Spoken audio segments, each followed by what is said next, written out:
What's going on YouTube? Cheatmaster55 here, aka Logan JYA on Twitch. If you guys haven't seen the stream yet, be sure to hit the first link in the description down below. Well, I have the winner of our most recent free tournament on the line with me right now. His name is Scarm, and he's going to be going through his Eldlich Invoked list for us today. Definitely looking forward to seeing some of the hot spice and what took him to victory in our past free tournament. If you want to play in these free tournaments, be sure to join our Discord server. There will also be a link for that down in the description below. Without further ado, let's get into the profile. First and foremost, before we get started, Scarm, is there anything you want to say about the list?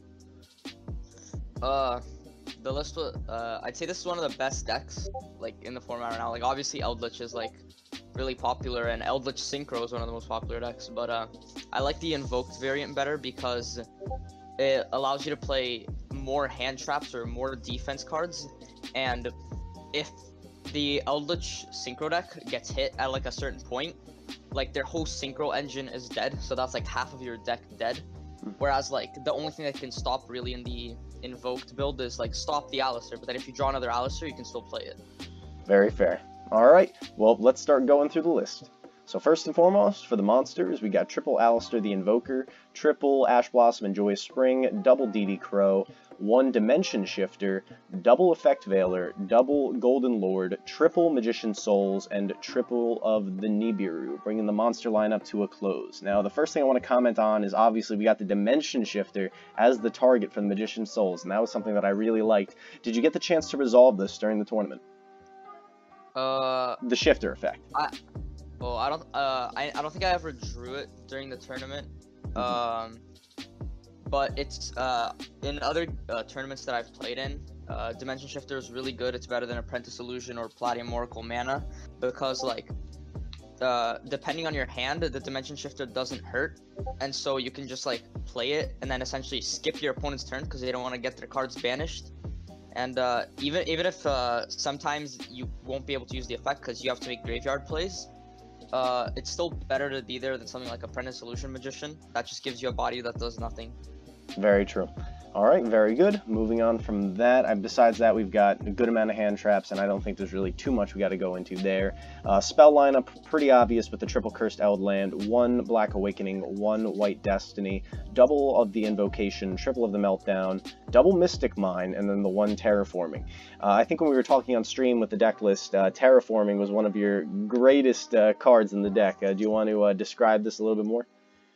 Yeah, so Terraforming, it's the one card that I always wanted to see in my hand, no matter what hand I had. Because, like, if I have, like, Eldritch cards, hand traps, whatever, Terraforming can either be another starter in the form of searching Meltdown, getting Alistair, putting out Makaba, follow up for next turn. But if I'm going, like, second, or depending on what hand I have, you can use Terraforming, search Mystic Mine, and just lock your opponent out of the game. Sometimes you even, like, do it going first, because then, what's it called? Because you can just put up your Golden Lord, make a Mystic Mine, and pass.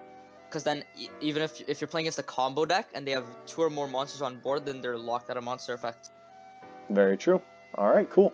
Yeah, I liked the Mystic Mine. It didn't break it all at 2. Were you happy with having both Mystic Mines in the deck? I was very happy. The chance of opening both of them is extremely low. I think it's like I want to say 25% or less or something. It's very, I think it's less than that. It's definitely not, it's very unlikely to happen. Oh yeah. Of opening, like, 1, it's something like that. Of opening, either, like, at least 1 copy of Terraforming or 2 Mystic Mines, there's, like, a 33% chance.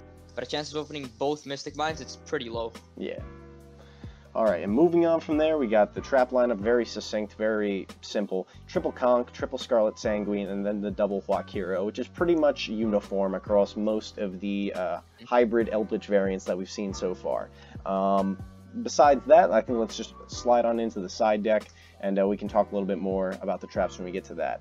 But double of the Lava Golem, triple of the Winged Dragon Raw Sphere Mode, triple of the Cosmic Cyclone, double of the Appointer of the Red Lotus, double D Barrier, one of the Golden Land Forever, and then double Heavy Storm Duster. So yeah, the one thing about the traps that I think we talked about the first time around was the Golden Land Forever, choosing to keep it in the side for when you're going first. Happy with this decision? Would you try and main it going forward, or do you like it where it is? I like it where it is because you don't opening this trap can be very awkward because if you're going second, you can't like pitch it for souls or pitch it for the Golden Lord because like in the graveyard it doesn't give you any advantage back like Conquistador, YuGiOh, or the Eldlichers. And then if you're going first, you'd rather search it with Eld Land because then that gives you value over time. Whereas like if you just open Golden Land forever and like an Eldlixir, your grind like past that after you use the Golden Land forever is much weaker. And did you actually get the chance to drop a sphere mode on anybody in recent time? Yes, I dropped it in an Adamancipator player, and it pretty much won me the game. Very nice. And you don't mind losing the normal? I don't mind losing the normal summon because, like, let's say I open Alistair Sphere mode, or some iteration of that. If I played Alistair, it would just be negated anyways. So I'd rather just, like, use Sphere mode, break their whole board, then on my next turn, you play Alistair. There was one turn where I think I opened, like, Alistair Mystic Mine or something like that, where I Mystic Mine, and I had Alistair in hand, and I waited, like, 3 turns to play it, and then they just had to waste all their resources breaking what I already had. And on my turn, I normal summoned Alistair, and they just had to scoop, because it's, like, it's really solid. There was no gas left in the tank at that point. Yeah. Alright, so that's good for the side deck. Finally, we'll wrap things up in the extra and bring the deck to a close. We've got the one Invoked YuGiOh Edis, the one nobody can pronounce, one of the Invoked Caliga, one Mechaba, and then one Purgatrio. Moving on to the Xyzs, we got one Sky Palace Gangarda, and one of the Juggernaut Libre. We got one Access Code Talker, one Alistair the Invoker of Madness, one Halki Fibrax, one Omduke of the World Chalice Dragon, one Nightmare Phoenix, one Anima, one Almirage, one Secure Gardena, and then one Saline of the Master of Magicians. So playing a little bit of the Saline and the Access Code engine in the side, I like to see it. Did it come up for you anytime recently?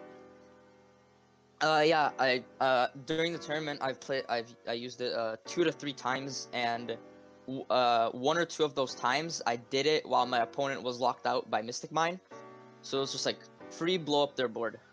Definitely, yeah. Access Code Talker is absolutely insane. Now the only gripe I think I would have is that you've only got like maybe a limited amount of fodder. But you still have like the Secure Gardena, the Almirage, if you want to burn those for access code pops. You do have options. Anima, Halki Fibrax, Saline. Oh, yeah. There's a lot. There's juice. There's juice there. You could use it. Yeah.